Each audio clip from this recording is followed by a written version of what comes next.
अगला टॉपिक हम लोग का है types of polymer on the basis of intermolecular force. इसका हिंदी होता है अंतः आणविक बल। कैसे होगा जी? अंतः आणविक बल, यानी हम कह सकते हैं कि अंतः आणविक बल के आधार पर बहुलक के प्रकार। तो अंतः आणविक बल के आधार पर बहुलक के प्रकार के 4 प्रकार के। क्या प्रकार के जी? पहला है हम लोग का प्रत्यास्थ बहुलक। पहला क्या है? प्रत्यास्थ बहुलक। इसको बोलते हैं इलास्टोमर्स। दूसरा है रेसें फाइबर्स। तीसरा है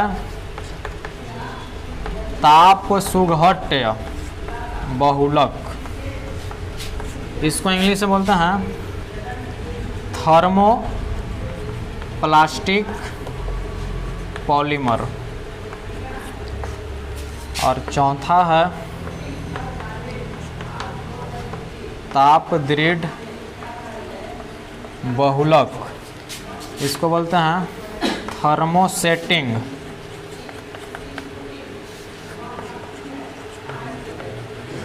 पॉलीमर। इतना नोट करेंगे। पहला हम लोग पढ़ेंगे प्रत्यास्थ बहुलक, जिसको इंग्लिश में क्या बोलते हैं? इलास्टोमर्स। तो देखो, प्रत्यास्थ बहुलक समझने के लिए हमको सबसे पहले समझना पड़ेगा प्रत्यास्थ था। क्या लिखा हुआ है? इसको इंग्लिश से बोलते हैं इलास्टिसिटी। तब बात है कि क्या है, तो प्रत्यास्थता समझ में आ जाएगा, तो प्रत्यास्थ बहुलक समझ में आ जाएगा। तो प्रत्यास्थता किसे कहते हैं? तो याद कर लेना, एक लाइन का इसका परिभाषा है कि किसी भी चीज का अपने प्रारंभिक अवस्था में लौट आना क्या कहलाता है? प्रत्यास्थता। याद रहेगा, किसी भी चीज का अपने प्रारंभिक अवस्था में लौट आना क्या कहलाता है? प्रत्यास्थता। प्रत्यास्थता के एग्जाम्पल सबसे बढ़िया लड़के लोग बाजार उजार में कोनो लड़कन के देखेगी ना, लड़का लोग के, तो देख के वैसे मुँहवा घुमा लेगी, तो ऐसे मुँहवा घुमा के और फिर यहीं पर हिला देना। काची कहलाया? प्रत्यास्था। समझ में आया? समझ में आ रहा है ना? या कभी कभी क्या होता है ना, उधर से कोई आदमी आ रहा है चिन्हा पर्ची के और इधर से जा रहा है, तो ऐसे कहते भंगवा उठा के का भाई, ऐसे कहते ना है का भाई, तो ऐसे बोल के का भाई, तो भंगवा उठा और फिर यहीं पर जाएगा, तो कैसे बोलते हैं? प्रत्यास्था। ऐसा थोड़ी का भाई ऊपर ही रह जाएगा, नीचे ही करेगा, तो इसे क्या बोलते हैं? प्रत्यास्था। रबर वाला पैंट देखा है? रबर वाला पैंट, उसको ऐसे करेगा ना तो यहाँ तक आ जाएगा और छोड़ेगा तो फिर यहीं पर आ जाएगा, तो अपने प्रारंभिक अवस्था में लौट आया, तो इसे क्या बोलते हैं? प्रत्यास्था। याद रहेगा। एक क्वेश्चन देते हैं, एक रबर है और एक स्टील है, ये दोनों में सबसे ज्यादा प्रत्यास्थ कौन होगा? रबर हो गया स्टील होगा? रबर गलत है, स्टील। अब देखो कैसे याद करेंगे। रबर हम लोग जितना देखे हैं सब छोटका रबर देखे हैं, ठीक ना? बड़ा एक रबर इतना बड़ा लाएंगे और उसको ऐसा मुड़ाएंगे ना तो मुड़ले रह जाएगा। सही बात है कि ना? सोचो ना, महसूस करो, फीलिंग को समझा जाए। इतना बड़ा रबर रहेगा और उसको मोड़ देंगे तो मुड़ाइले रह जाएगा, लेकिन इतना बड़ा अगर स्टील रहेगा ना, अब मोड़ेंगे तो छटक के फिर वहीं पड़ जाएगा वैसे ही। तो इसीलिए दोनों में स्टील ज्यादा प्रत्यास्थ का, अब प्रारंभिक अवस्था में लौटने का क्षमता स्टील में। और इसका अर्थ होता है स्ट्रॉन्गनेस्ट। क्या? स्ट्रॉन्गनेस्ट।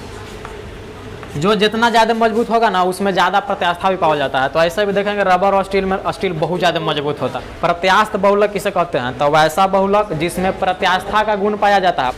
उसके बाद अब इसमें क्या होता है कि इसका जो मोनोमर रहेगा ना, किसका? प्रत्यास्थ बहुलक का मोनो बहुत कमजोर होता है। देखो, ये जो टाइप है मोलिकुलर फोर्स के आधार पर है, माने कि केकरा में फोर्स ज्यादा है और केकरा में फोर्स कम है, माने कमजोर है और मजबूत है। तो प्रत्यास्थ बहुलक में इंटरमोलिकुलर फोर्स क्या होता है? कमजोर होता है। तब इसको बढ़िया से सजा के बोलेंगे प्रत्यास्थ बहुलक किसे कहते हैं? तो वैसा बहुलक जिसमें प्रत्यास्था का गुण पाया जाता है तथा इनके मोनोमर आपस में बहुत कमजोर बलों के द्वारा जुड़े हुए रहते हैं, उसे प्रत्यास्थ बहुलक कहते हैं। अब प्रत्यास्थ बहुलक का एग्जाम्पल में रबर हो जाएगा ना, और रबर बहुत प्रकार का होता है। कृत्रिम रबर बहुत प्रकार का होता है, जैसे ब्यूना एस रबर बताए थे, ब्यूना एस, ब्यूना एन, और भी बहुत सारा होता है। एक होता है नियोप्रीन, नियोप्रीन भी कृत्रिम रबर है, इटीसी। तो इस सब में प्रत्यास्था का गुण पाया जाता है। सही बात है, रबड़ है तो प्रत्यास्था का गुण पाया जाता है, लेकिन इसका जो मोनोमर होता है ना ऐसे आपस में बहुत कमजोर बलों के द्वारा जुड़े रहते हैं। तो इन सब एग्जाम्पल को प्रत्यास्थ बहुलक के अंतर्गत रखा जाता है। तो नोट करेंगे ना। दूसरा लिखा है रेसा, इसको विशेष कुछ पढ़ना नहीं, इसमें देखो बल के आधार पर न पढ़ रहे हैं। तो इसमें जो होता है इंटरमोलेकुलर फोर्स जो होता है बहुत ज्यादा मजबूत होता है, मजबूत होता है और हाइड्रोजन के जैसा होता है, एच बॉन्ड जैसा, हाइड्रोजन बॉन्ड जैसा होता है। इसका अगर एग्जाम्पल देखा जाए तो पहले ही बताए होंगे, एक बताए हैं टेरिलीन, टेरिलीन इसी को बोला जाता है डेक्रॉन। तो क्या है, एक प्रकार का रेशा है, नाइलॉन 66, नाइलॉन या नाइलॉन 66, ये सब क्या है रेशा है। तो इसमें एक दो लाइन लिख सकते हैं कि रेशे में इसमें जो इंटरमोलेकुलर अट्रैक्शन फोर्स जो होता है ना सब बहुत बरियार होता है, मजबूत होता है, जो कि हाइड्रोजन बॉन्ड जैसा होता है और इससे धागे तैयार किए जाते हैं, जैसे टेरिलीन या इसी को डेक्रॉन बोलेंगे, नाइलॉन 6 या नाइलॉन 66 भी होता है। ये सब रेशा के अंतर्गत आता है, ठीक ना। तीसरा हम लोग पढ़ते हैं ताप सुघट बहुलक, जिसको इंग्लिश में क्या बोलते हैं, थर्मोप्लास्टिक पॉलीमर। तो दोनों मेन है, जिसको पूछता भी है, ध्यान से थोड़ा समझेंगे। तीसरा बहुलक हम लोग पढ़ रहे हैं कौन, ताप सुघट बहुलक, इंग्लिश में क्या बोलेंगे, थर्मोप्लास्टिक पॉलीमर। तो देखो जी, ये जो ताप सुघट बहुलक होता ना है, ताप सुघट जो बहुलक होता ना है, इसको गर्म करने पर सिकुड़ जाता है। क्या होता है जी, गर्म करने पर सिकुड़ जाता, सिकुड़ना मैंने समझते ना, ऐठा उठा के एकदम समझ रहा ना।